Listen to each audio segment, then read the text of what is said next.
Arrêtons tout. Est-il vraiment possible que William et Harry, frères passés de la complicité au dédain, se réconcilient enfin? On peut grandement l'envisager, alors que le prince Harry a pris son courage à deux mains en téléphonant à son grand frère, jouant cartes sur table face à leur discorde, plus que nombreuses ces dernières années. Mais si le couple exilé aux États-Unis aurait bel et bien fait un pas vers le prince de Galles, ce n'est peut-être pas sans idée derrière la tête. En effet, depuis quelques semaines, les galères s'ajoutant les unes aux autres pour les Sussex, ils pourraient bien avoir besoin de soutien. Pourquoi Harry a enfin téléphoné au prince William? S'il tente de faire bonne figure en s'affichant soudé et souriant, la situation serait plus que difficile pour les Sussex. Depuis quelques semaines, les galères professionnelles s'accumulent, alors que tout semblait leur sourire il y a quelques mois encore. Après avoir attiré tous les regards suite à leur participation à l'émission d'Oprah, puis la publication de leur documentaire sur Netflix, Harry-Meghan, et la publication des mémoires du prince Harry, le suppléant, le château de cartes semble sur le point de s'effondrer. C'est dans ce contexte difficile que le prince Harry aurait appelé son grand frère à la rescousse. Il y a une dizaine de jours, le couple apprenait que Spotify souhaitait mettre fin à leur juteux contrat de 20 millions de dollars, malgré la top position d'Archetype, le podcast animé par Meghan Markle est voué à interviewer des femmes fortes. La raison? Des contenus trop peu conséquents, puisque seuls 12 épisodes ont été fournis par le couple.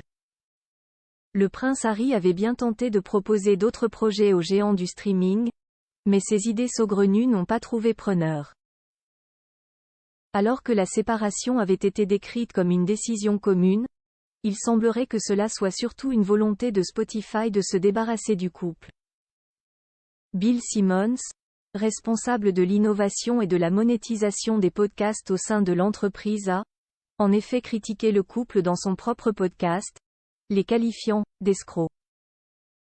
Jeremy Zimmer, PDG de United Talent Agency a lui déclaré en interview que Meghan Markle n'était pas un grand talent audio, ni nécessairement un talent dans quelque domaine que ce soit. Autre déconvenue, alors que le couple espérait recevoir des nominations aux Emmy Awards, aucune des 25 catégories proposées ne les a citées. Une défaite qui pourrait amener Netflix à revoir ses accords avec eux, alors que leur contrat de 150 millions de dollars stipulait, là aussi, une production conséquente de contenu. Harry et Meghan dans une situation vraiment critique? Il est évident que le Megxit leur a explosé à la figure, assure une source proche à InTouch, qui analyse le fait qu'en partant outre-Atlantique, le duc et la duchesse du Sussex ne s'attendaient pas à subir autant de haine et de déconvenues. Harry commence à se demander s'ils ont pris la bonne décision en quittant l'Angleterre.